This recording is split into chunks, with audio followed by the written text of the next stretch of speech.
Patrol, move out!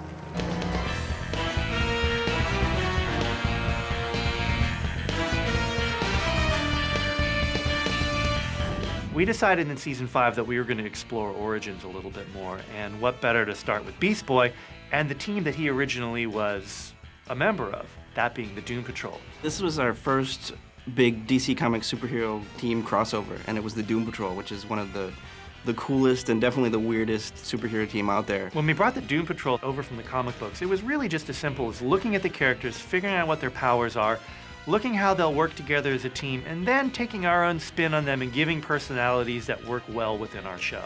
So it was not necessarily an unfaithful adaptation, but we really just were cherry-picking the best characters for the situation. The problem with the Doom Patrol is they're the Doom Patrol. I mean, they're sort of the downer version of the Teen Titans. We wanted to kind of play that. We just wanted to parallel the two. What was neat about the Doom Patrol is you can see what the Titans could potentially be like when they grew up if they lose sight of what their goal is. What about Robot Man? Aren't we gonna go back for him? We need him for the mission. Robot Man already did his part for the mission. We move forward. The Teen Titans and the Doom Patrol are both hero teams, but they're very different in the way they do things. The Doom Patrol is very regimented. They have a definite structure in terms of who's the leader. That's Mento. Everyone else follows orders from him. I said no. Now hurry up. We have a lot of ground to cover. He was a father figure, but he was also a very stern father, and he was also a very, you do what I say, don't veer from it. He was more missions first, nothing else matters. No matter what it takes. That was the oath the Doom Patrol swore, Beast Boy. With Mento, we wanted him to be a really classic professor kind of character. We give him a really retro kind of costume. We kept the flying saucer head with the antenna and the lightning bolt on his chest. While Mento can get, very stubborn and single-minded and focused, Rita, Elastigirl, can really kind of find the human aspect of the team. Put it out of your mind, Beast Boy. It helps.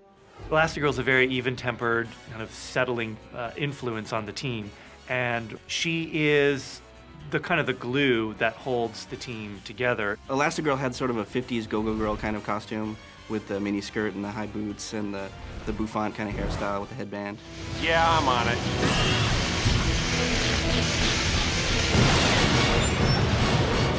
Negative Man is great because he's got the name Negative Man, and it actually describes every aspect of his personality. He's totally doom and gloom. Like, he's kind of dour. We're doomed. What are we gonna do next? I really wouldn't go there. Trust me. Negative Man is basically a mummy in a superhero outfit. How cool is that? It's just, you can't go wrong with that. Out of my way! This one's mine! Robot Man is the original cyborg. He is a human brain inside a robot body. Unlike Cyborg, who never really has come to terms with his cybernetic aspect, Robot Man is totally down with it. He's definitely an older, clunkier robot, whereas Cyborg is much more streamlined and futuristic. He's definitely bulkier than the comic, too. We wanted him to look a little more aggressive, more like a bulldozer. You can do a lot with him. You can beat him up, and he takes a lot of punishment, and he dishes out a lot of punishment. In the Doom Patrol, everyone's put into a box. And Beast Boy is, the little kid shape changer who, isn't quite a hero yet, so needs to do what he's told, and if he doesn't, well, then he can just get lost. And ultimately, that's what Beast Boy decides to do. It was cool, too, just to see that Beast Boy kind of came from, like, a military family. That's why he's so kind of goofy and laid back now. Season 5 is about Beast Boy in many ways. It starts off with him and his family, and it ends with him and his family in a different way. The Doom Patrol were just more of a team, more of a military family, a little bit more rigid by the book. And I guess what's good about that is it shows, well, maybe that's what worked in the old days, or that's maybe what your parents are like, but it's important to be an individual, it's important to be a kid. The Teen Titans has a lot of admiration for the Doom Patrol. I mean, they're famous. And the realization that Beast Boy was once a member of them is actually a little bit kind of surprising to the Teen Titans. I mean, gosh, these guys were, to a lot of them, they're heroes.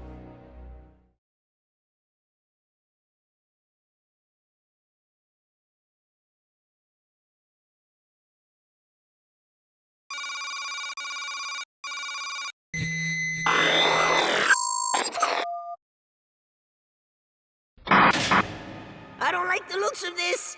Welcome, Titans East! After much analysis, I have created a series of events redesigned to challenge your specific powers. If you succeed, you will have proven your worth as Titans. Well, in Season 3, we used the Titans East as kind of the other heroes, and they didn't really get their fair share. They never were given the opportunity to prove themselves. When they first appeared, they seemed like just kind of throwaway, not as popular as the original Titans were. But it was fun to direct this episode because then you can showcase, they're not just the secondary Titans. Yeah. Never heard of you. The Titans East, I think, could probably handle their own, and they certainly do on their side of the world, but I think they don't get any respect. And that was one of the things that we had a lot of fun playing with. Even the citizens they were saving thought they were wannabes. Thank you, Robin. I like your other costume better. I'm not Robin. I'm Speedy. And it was time to give the Titans East their moment in the sun. Let's let them prove themselves as heroes. So it was a lot of fun to kind of explore these characters that we have seen before but really didn't know as a team. No, I'm the leader of the team. And we're done talking. We're taking you back to jail.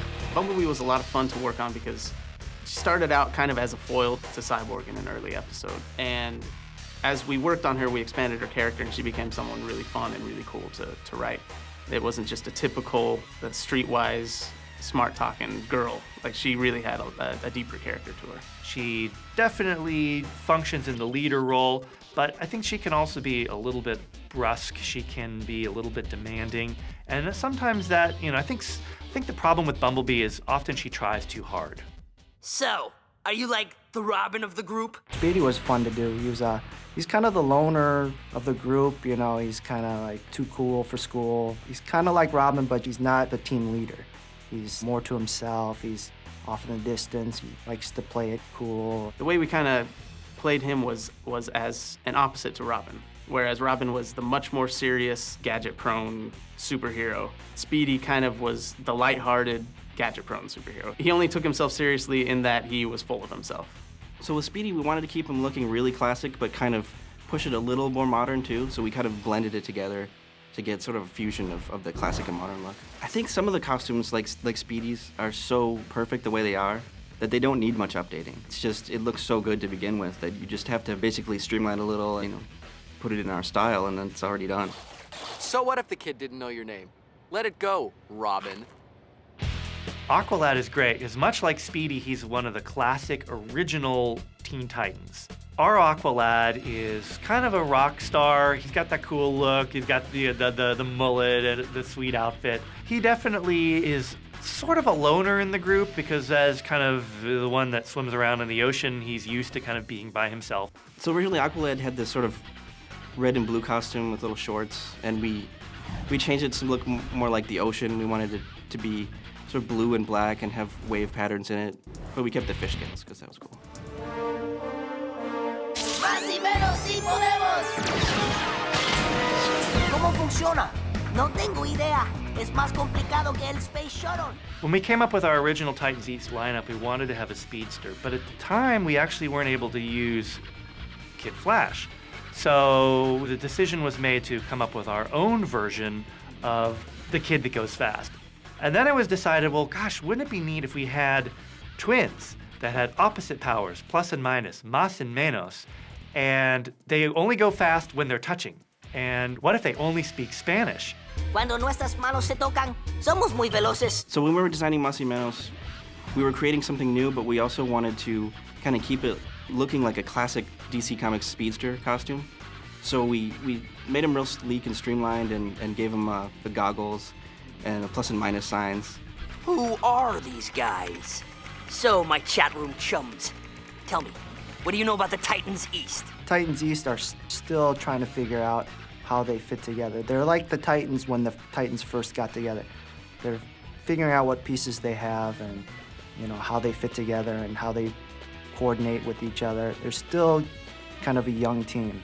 We knew that we had to challenge them in individual ways and allow them to be able to learn to overcome the things that stand in their way. And when they found that they could do that, that's what pulled them together as a team and made them just as formidable as our regular Teen Titans. Hey, don't be a Titans East hater. Titans East are cool. Bumblebee and Aqualad forever.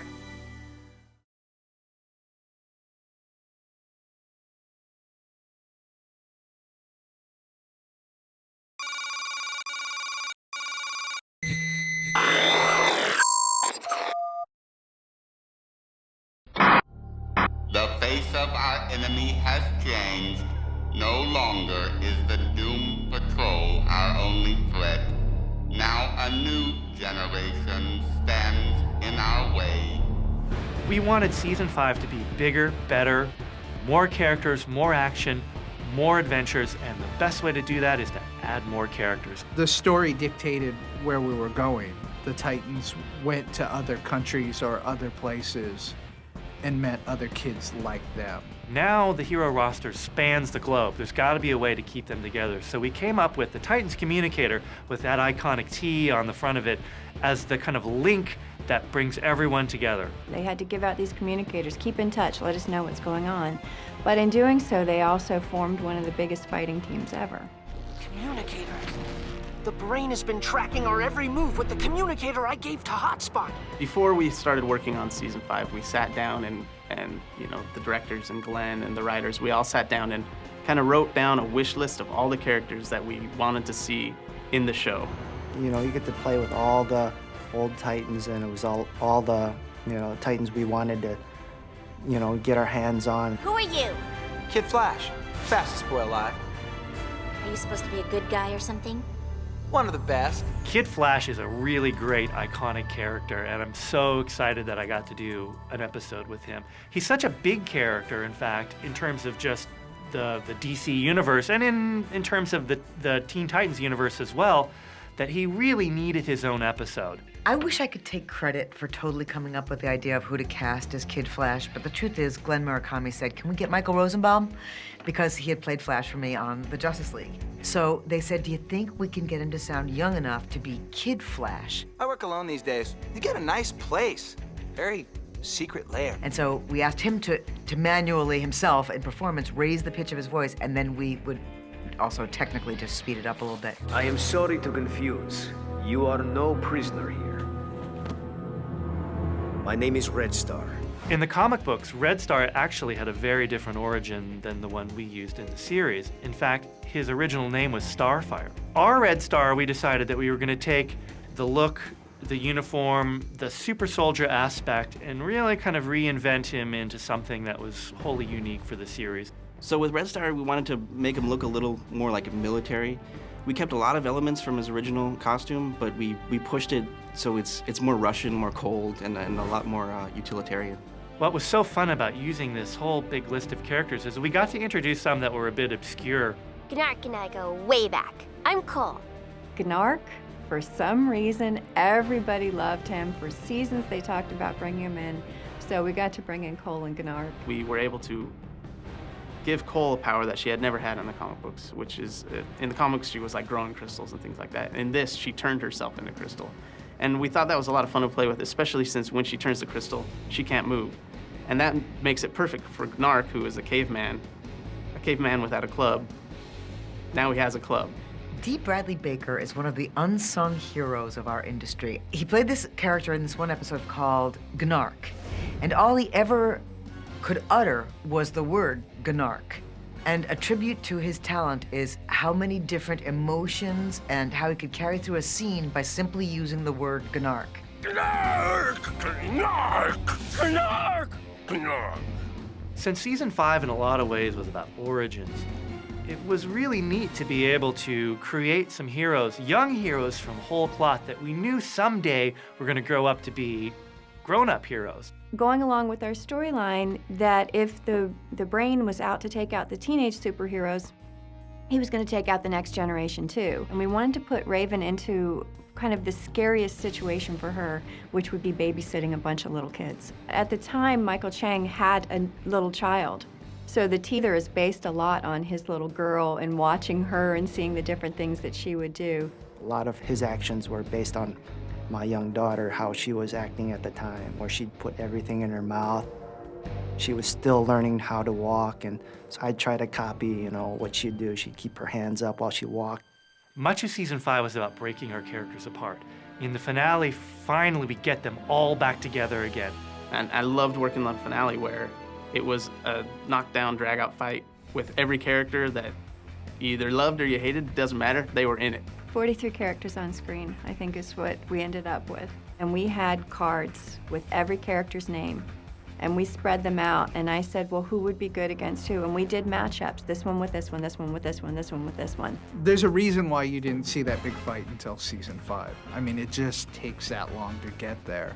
It's not like we set out to do the biggest superhero fight, you know, super battle ever. It just made sense. Everything that we've ever wanted to do for the show is encapsulated in that one big, awesome battle. Well, it was great to finally see all the characters together, the good guys, the bad guys, and for us at the end of our run, to have everybody together at once was really kind of cool. Titans, together!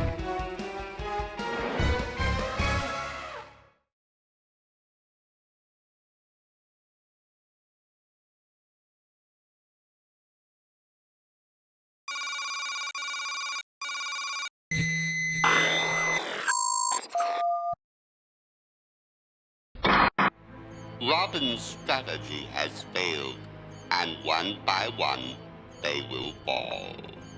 Fighting against a single villain probably wouldn't have been as effective because we just had the single villain in the last season. So we definitely wanted a team.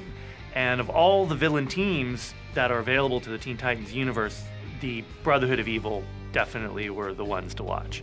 We really wanted villains that were adults versus our teenage villains. And they were all about taking out the next generation. They wanted to take them down and any future generations so that they would be the ones in charge.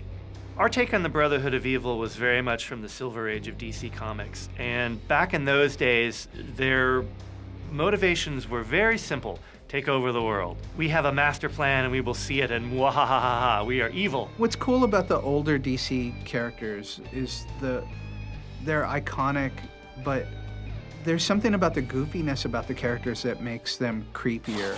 It is you who has been defeated. I have captured the king. Your pawns cannot save you. In the Brotherhood of Evil, the Brain is the boss, and everyone answers to him. So while we have some villains that work around him that are certainly very dangerous in their own right, it all begins and ends with the Brain himself. The Brain was the chess player. So he was all about strategy, he was all about skill, and he would much rather play the game as long as he could than just take him down fast. The Brain is emotionless. He has gotten rid of his body. He does not want a body. We designed him to be really sleek and sterile, like a chess piece. You know, you get that theme when he and Mala are actually playing chess, and he's a chess piece sitting on a big chessboard, you know, and they're looking at a little chessboard playing chess. It's all kind of a theme that runs through the Brotherhood. They fight with much enthusiasm. Allow me to crush them. One of the problems of being a super genius is you really don't have anyone to talk to. So the Brain created a super genius gorilla to be his sidekick, basically, you know, putting a smart brain in a dumb ape. And the dynamics you had between the Brain and Monsieur Mala, that kind of dynamic we had never had with any villains from the show before. We brought in this wonderful character actor named Glenn Shaddix. So in this season of Teen Titans, we had to have Glenn Shaddix play two characters that spoke to each other, and it was Monsieur Mala and Brain. And they had scenes together where they actually had to go back and forth. And he did it practically flawlessly. You stop a common thief, but what about a real villain? Madame Rouge is a shape changer. And when you think about duplicitous, villainous behavior, being able to be anything, anywhere is certainly something that is a force to be reckoned with. The thing that I loved about Madame Rouge was being able to play with her powers in animation, being able to make her stretch, make her transform, or morph. Madame Rouge was just plain evil, and I wanted to do a female character who was just mean. In my experience, this would be considered a crushing defeat. Battalion, fire! So with General Mortis, he's been around since the dawn of time, so we wanted to make him look ancient. He's got this small, withered body with kind of a big turnipy head. He ages very slowly, so he's been around since the dawn of time and has seen every war, every battle since the beginning of human history. And as a result of that, knows every battle plan, every tactic, and uses that to wipe the board of all adversaries that get in his way. What we wanted to do with the Titans, we wanted to split them apart. They're getting older, they're becoming more individual, they're dividing. And it's a brotherhood realizing that the Titans are a family, and the easiest way to get to them is to split them apart. Everything is now in place. My only desire is an admission of defeat. I think that Brain really thought he had the heroes figured out. I think he underestimated how driven the heroes were and how loyal they were to each other. I think in a lot of ways the biggest problem with the Brotherhood of Evil is they were really kind of set in their ways, and very old-fashioned ways at that.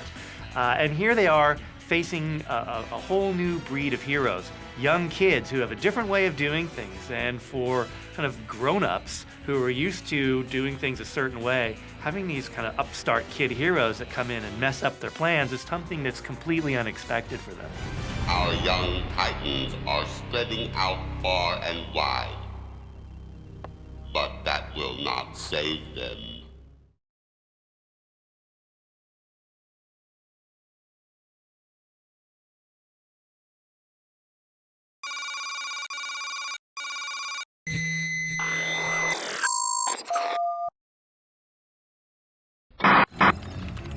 Lord Drogar, the weapon has reached full power. Then begin the firing sequence. The Gordanians came from the comic books. They were interstellar bad guys, kind of these lizard guys that that were all about world conquest. In doing an origin episode that had Starfire as the centerpiece, it made sense to use a villain from her world, and in that case, the Gordanians were the perfect fit. The Gordanians had captured Starfire, or bringing them back to their home planet as a trophy since they were at war with the Tamaranians. She escaped and got loose into the city, and then they basically threatened the Titan city to get her back. Fools! The Earth scum were warned. Your insolence will be punished. Your city shall be destroyed. They're the kind of guys that come in their big, giant, world-crushing spaceship. You make their demands, and if they're not immediately met, they trigger their doomsday device, and boom, planet gone.